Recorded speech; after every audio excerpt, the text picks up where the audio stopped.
Thank you guys for tuning in to today's program. My name is Hira Maina, aka Kamuhunjia, and I'm blessed to have the one and the only Grace Mwai.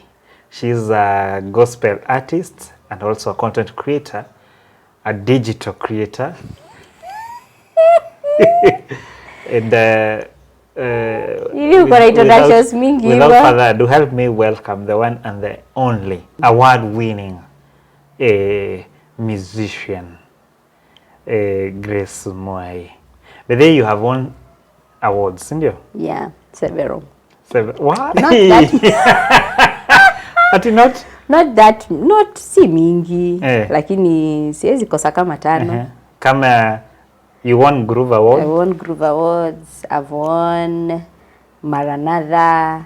I've won Venasio Awards. Acha kuziangalia ati kuangalia. Who's the Star? Kengine nilishinda nikiwa kasichana kadogo, that small one. Yeah, and I have kuna ingine inakuanga. Na hii ni gani hii? Nimetaja kubwa. Hiyo ni Who's the Star? Groove. Hako kadogo nilishinda Maranatha, ndio haiko hapa. It broke. Hata ya Groove it broke. Okay. Yeah, so I'm also an award-winning actor. Yes, 2016. Yeah. That was the only award that I won. Yeah, so guys, thank you for tuning in. And today's program, before we start, we have issues that you have been asking us to talk about. And to start with, before we go to the main agenda of the day, we are proudly sponsored by Faraja Settlers Limited. This is a company that we tell you that your property is our priority. And we have a project in Gilgil. Oh yeah. And this project, we are selling phase 8. Imagine, we were telling people about phase 7. They are actually last week. Hizo miezi tumeambia watu kuna wenye wamekuja na wakanunua phase 7. Imagine imeisha tu hivyo. Tu hivyo tu, imagine. Yeah. Wow. And currently we are launching phase 8. Yeah. So if you want to book your plot, phase 8 is already on sale, and it is going for 240. Sasa si 230. It is 240,000 Kenya shillings only. And therefore, if you want to own this plot, all you have to do is deposit 10,000 only and start a journey of owning your plot. And this amount is inclusive of your title deed. And Gilgil iko wapi? Gilgil iko Nakuru County. Iko around 15 kilometers is where we have our plots. Mahali panaitwa Nagum. So from Gilgil town, it's around 15 kilometers. Na utakuwa umefika. Kuna social amenities. Actually shule iko hapo ndio inafanyanga paitwe Nagum. Kuna maji. Kuna watu huko pia, we have people living there, so uko na majirani, we have a hospital, we have zile vitu zenye zote unaweza kukihitaji ziko mahali hapo. Na ukishanunua land yako, ukishamalizana, you're free to do what you want. You can plant your crops, whatever you want to grow there, whatever you want to do with your soil, you are free to do that. So guys, we are very, very excited. And thank you so much for those that are investing in land. Actually, thank yourself, because it is a good thing. It's a good thing, yeah. And we also have another project in Konza City, and it is just around 11 kilometers from Kitengela, and from the Athi SGR terminus, it is just 1 kilometer to the Shamba, walking distance. So this place is very, very growing, and that is a sign that it is growing because it has an SGR terminus just around. And this plot, they are 50 by 100 going for 430,000 Kenya shillings. Of course, you can start a journey of owning this plot by depositing 10,000 Kenya shillings only and continue your installment plan. That is 6 months or an year. And it is a very, very good place where you can also be able to build your own home and live. And we always say that your property is our priority. And you can call us using our mobile number, that is 0705525252, or visit our offices in Nairobi CBD, a building known as R&G Plaza, or along Ronan Gala Street, room number 4, 5th floor. So you can come and visit our offices, or call that number so that we can book a site visit for you. Kabisa. So na watu wakuje wa record na wasome Hima.production. pale Hima.School of Music and Film. Yes. Production, Watu wakuje wasome. Kama we ni mtu wa art, you don't know what course to take, you don't know what to do, but you are creative in your own way, or you would want to learn art. So we are majoring on film, videography, music. We also have a recording studio. We also have we also do videography, and unaweza soma videography pia. So karibu pale Hima. We have several projects that we are going to be releasing one after the other. So kwa wale wanauliza ziko wapi, zinakuja. Zinakuja, work is being done behind the scenes. So you are welcome. For more information, you can call 0717-746-130, or you can also visit our offices. Ziko pale Thika Road, Roiro, Kimbo, Spar Mall. Spar Mall iko along to Thika Road, first floor, room number 53. Karibuni sana Hima. So guys, we have some topic that we wanted to talk about. I don't know if we will be able to tackle them, all of them today, but we will see, you know, how time will take us. And there is this topic that people have been wanting us to talk about, especially when we talk about, I think there's a show you posted on your YouTube channel, where we were talking about why men, according to me, these are marriage issues. According to me, and that is my view, a woman, you are a mother, even if you have kids, I, as Hiram, or as men, if I'm supposed to advise men are not supposed to, you can wish your wife happy Mother's Day, but you are not supposed to treat her on Mother's Day. If you have a mother or someone that you take as a mother, you see, who has mothered you, that is a person that you should treat on Mother's Day. And Grace was arguing that even her as a wife, she should be treated, because she's also maybe a woman, and women give birth. It's not a must that you be my mother, but you are a woman, so, and women are known to mother. But according to me, my views were the other way around. I'm supposed to treat my mother on Mother's Day, or anyone that I consider maybe as a mother. But for women, I should treat you on Valentine's Day, Women's Day. I should treat you. And according to you, what you are saying is that even on, you know, there are men who treat their mother on Valentine, and it is not good. No, that is the work of their dad, unless maybe your father is not there, maybe to make your mother smile, which is okay, that is understandable. But if you have a father, at least hata tumia babako kitu muambie peleka mom. But you are not the one who is supposed to take your mother on a date. Square Valentine. I think sometimes it's just hard to separate. Okay, there are things that are right when they are being said. As you're saying, it's true, you're very right. Like now the issue of Mother's Day, unafaa upeleke your mom or somebody you look up to as a mother. That's very true when you say it. But is it even doable? Like, it is not easy to separate. You cannot separate, for example, you cannot separate treating your mother from separating your wife. Why? Because she's the closest person to you, maybe after your mother. She's the next closest person, and then happen kukua ni ana mother mtu, or she's now, a mother. If she's is a it mother, possible to separate? If she's a mother, your children are supposed to treat you on Mother's Day, not your husband. Your husband should treat the mother. Yeah, okay, of course, if the children, for example, the children, utasikia aje watoto wako wakiwa wakubwa, then wanakosa kukutreat, lazima wana treat bibi zao. Hawawezi kosa kunitreat. Because I'm your mother. Then, But they will still they are not supposed to treat their wives. Yeah, they still treat their wives, most likely. No. Yeah. No. They still, because they You are still... not supposed, as a man, you're not supposed to treat your wife on Mother's Day. But they still are. She's not your mother. They still are, and they will continue to. It's because it is not doable.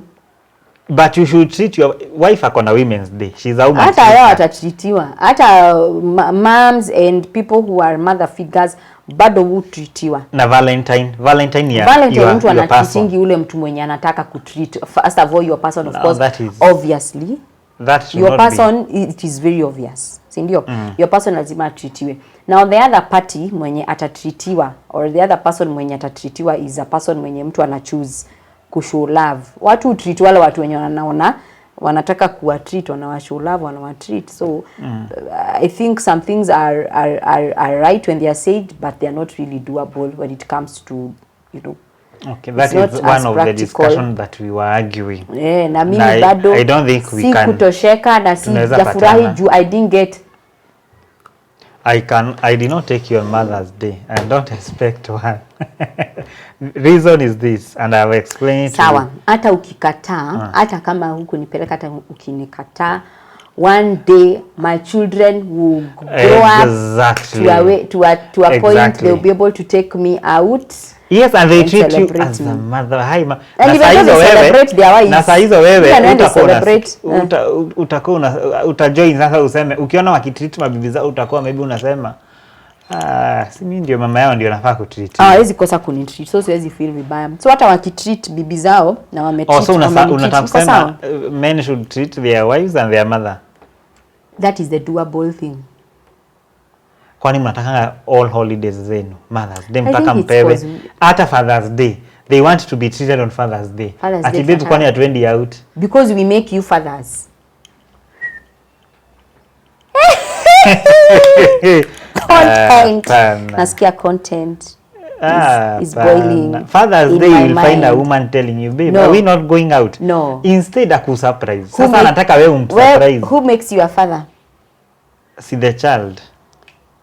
It is me as your wife.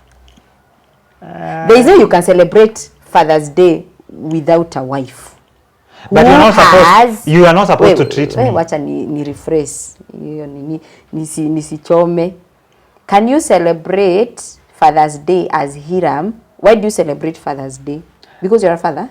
Or a father figure? No, my children are the one who are supposed to treat me on Father's Day. Na kama una watoto uta celebrate? Now I will celebrate other fathers. But somebody else, you are a father figure to somebody else or other people. They will treat me. They will still treat you. Lakini sasa hii ya watoto yako si kuna vile itapenya. Nani kufanya baba ya watoto? Mtoto na Mungu.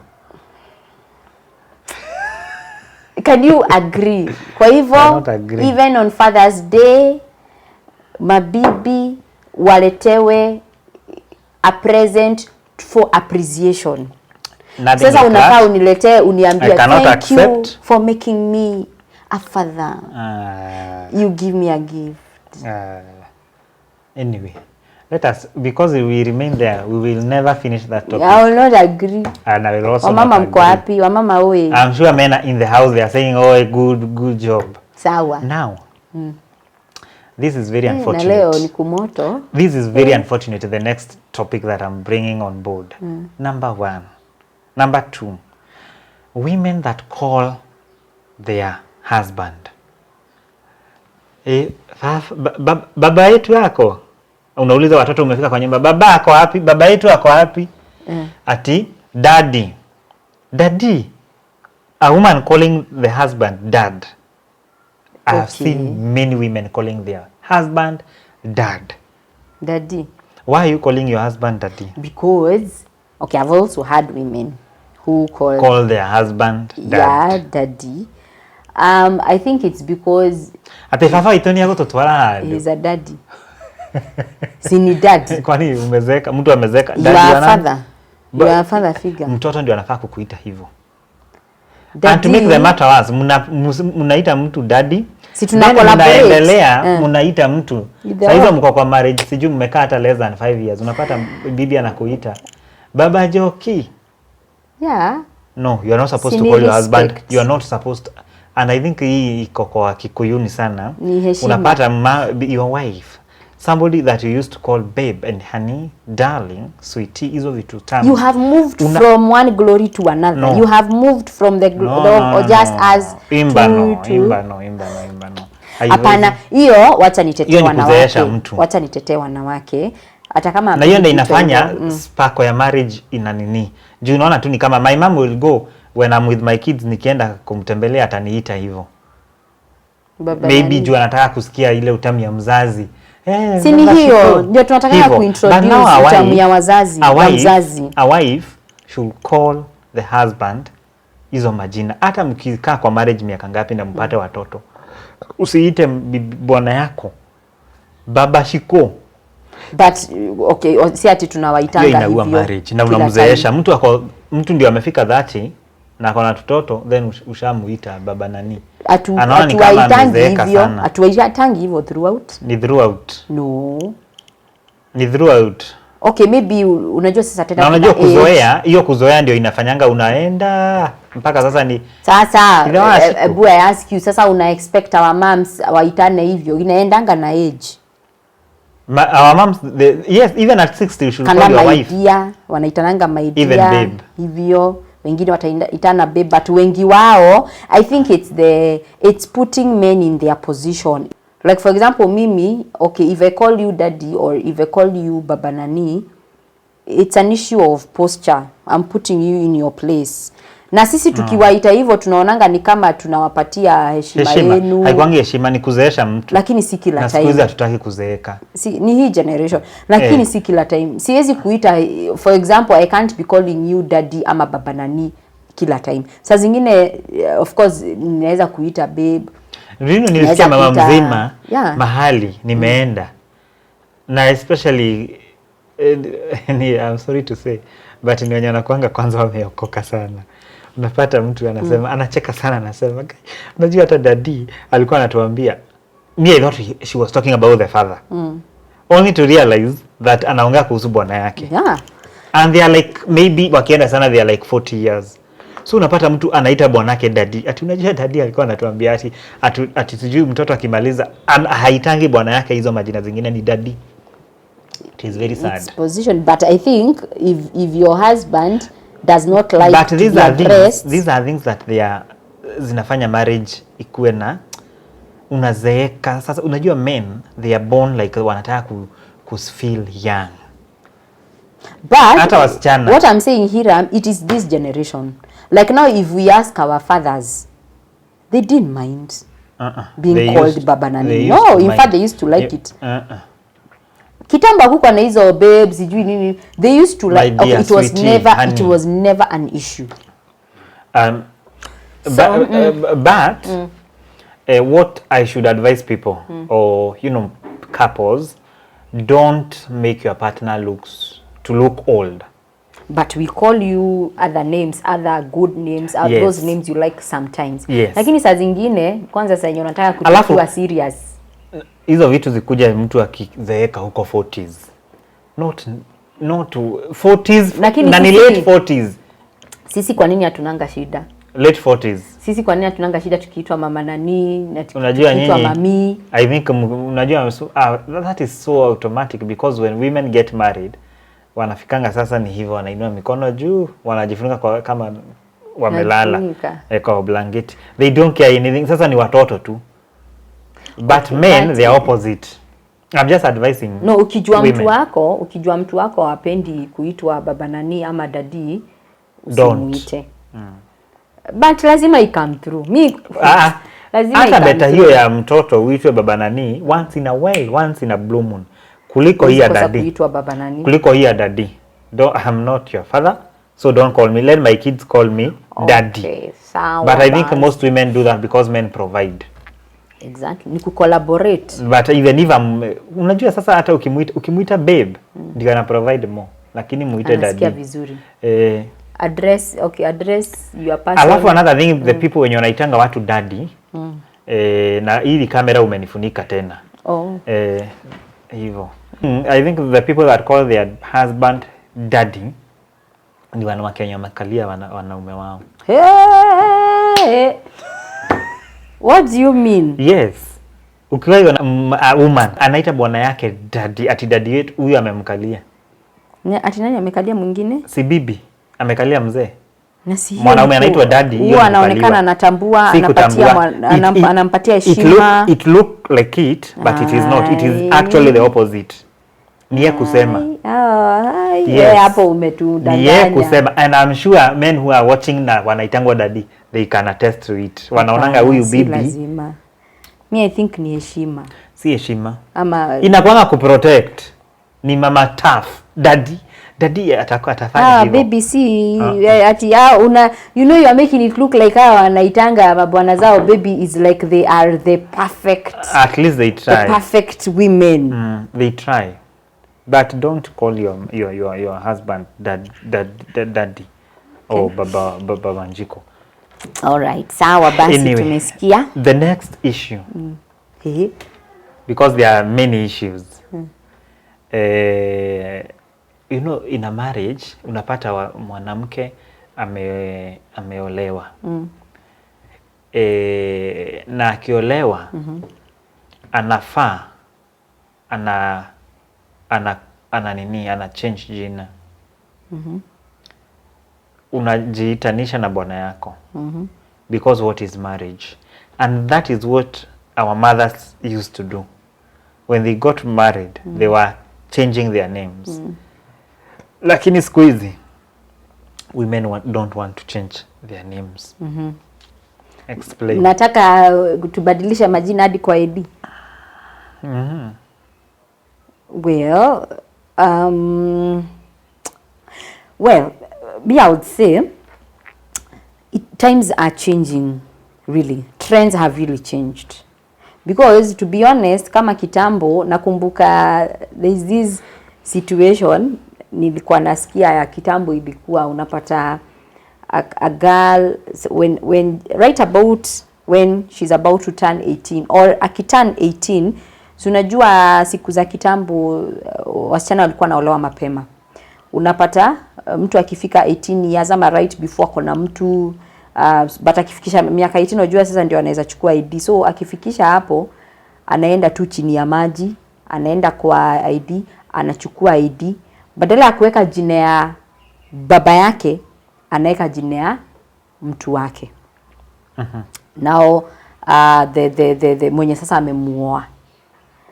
Okay, hizo times it was not really a big deal because akukuwa na a lot of nowadays there are a lot of particulars. You really have to be very careful the name that appears on your ID. So watu wanaweka majina za their husbands, they don't put majina za their dads. Wakiendelea hivyo, unfortunately marriage inakosa kuwork.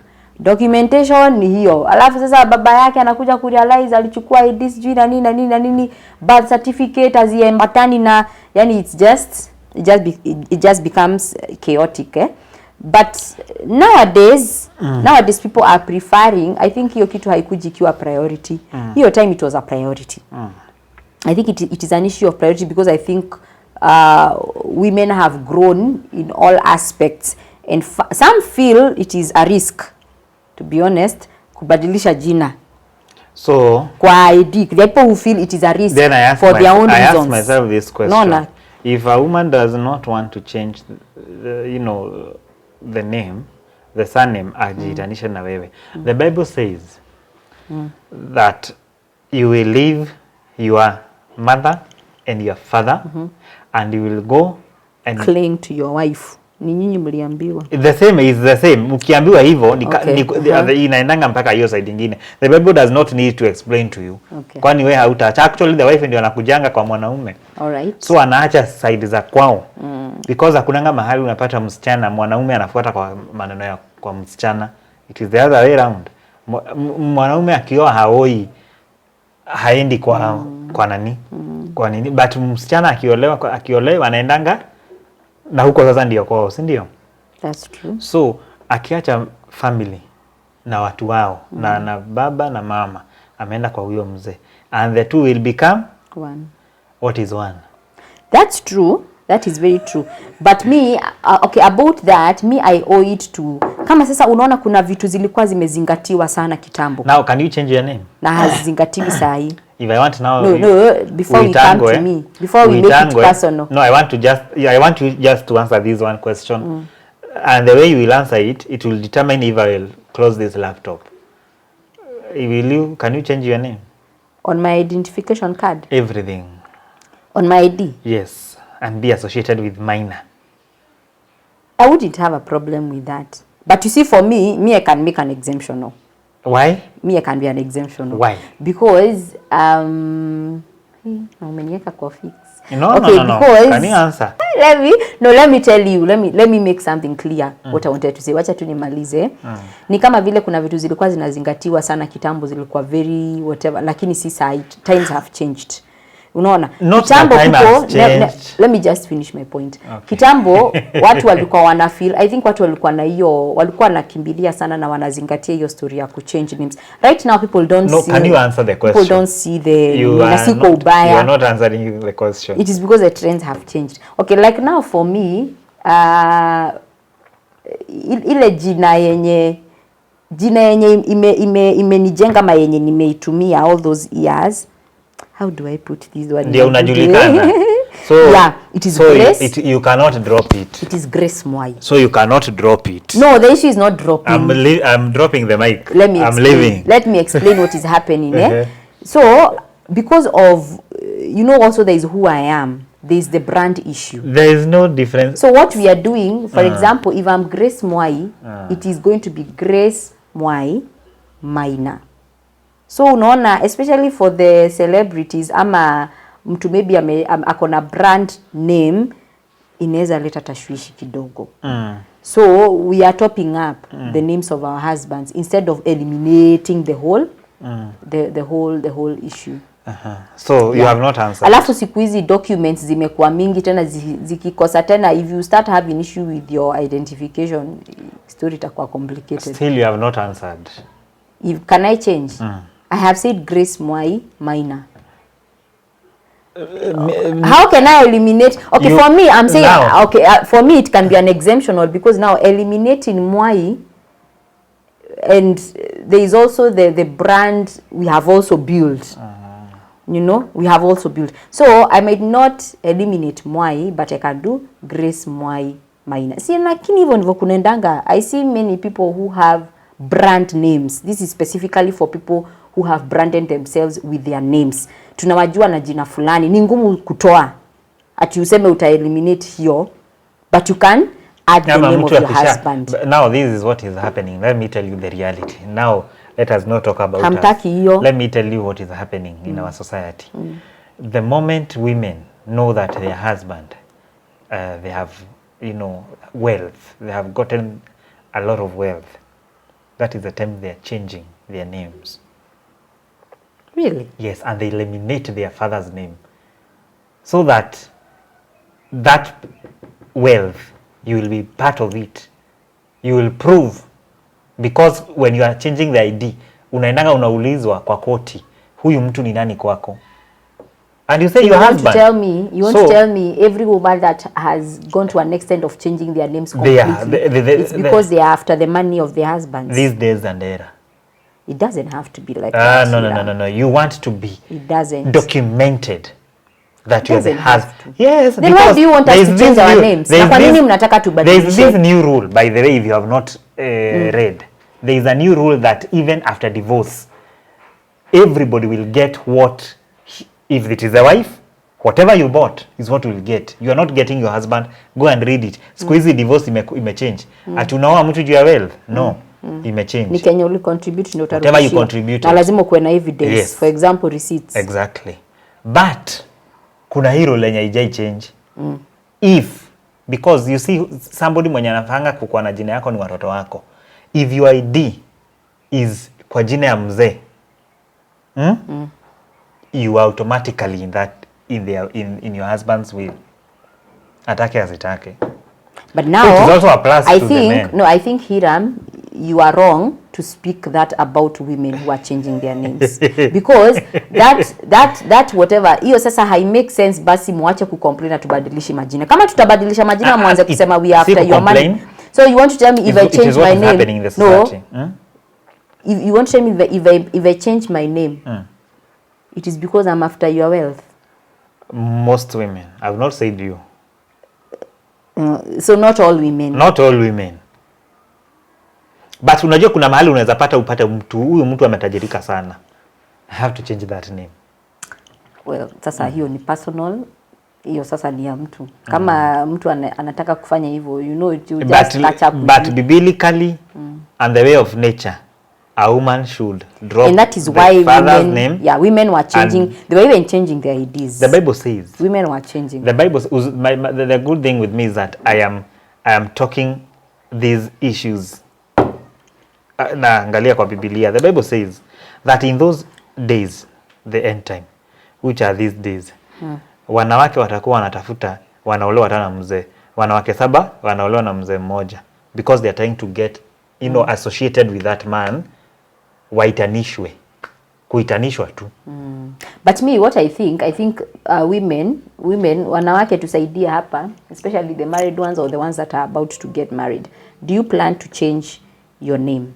And if you're already in marriage, have you ever thought about changing your name? Because I think people come in different reasons. Me, I asked one woman, I asked one person why haijawahi appear kwako unafaa kubadilisha. Unajua ni kwa nini? Because they fear divorce. Yeah. Because divorce, that's the one. People have a fear of divorce. You will change your name and then you divorce and then that will become a problem. Happen? Nini uanze kuwa na issues na identification and everything. So women wanasema tu wewe. But our parents used to Baba yangu hawezi niacha, wacha nikae na, but I don't know why kitambo guys used to do it, but right now no.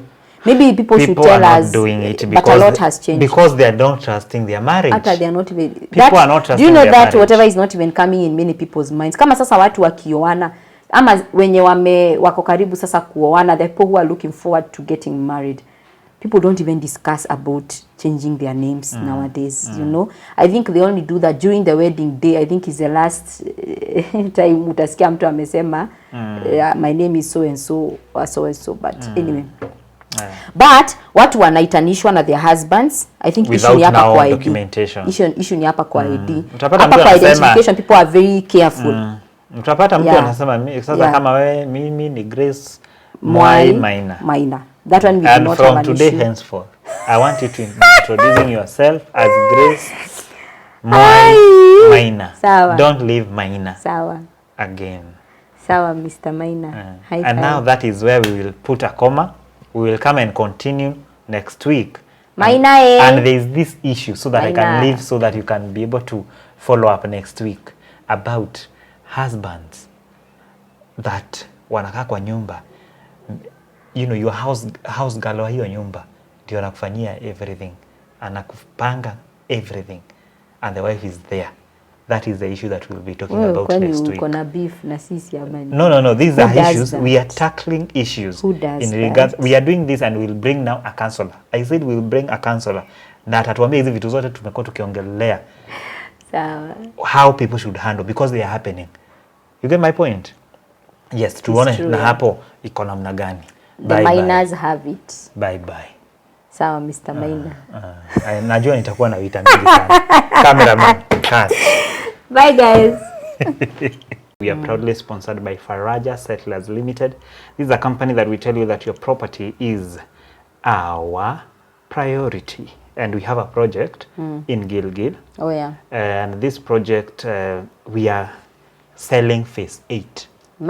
Imagine, we were telling people about phase 7. They are actually last week. Hizo miezi tumeambia watu kuna wenye wamekuja na wakanunua phase 7 imagine yote. Imeisha tu hivyo. Tu hivyo tu, imagine. Yeah. What? And currently we are launching phase 8. Yeah. So if you want to book your plot, phase 8 is already on sale and it is going for 240. Sasa si 230. It is 240,000 Kenya shillings only.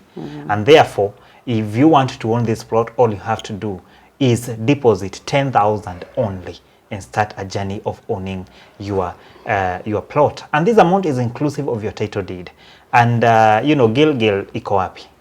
Gilgil iko Nakuru County. Iko 15, around 15 kilometers is where we have our plots.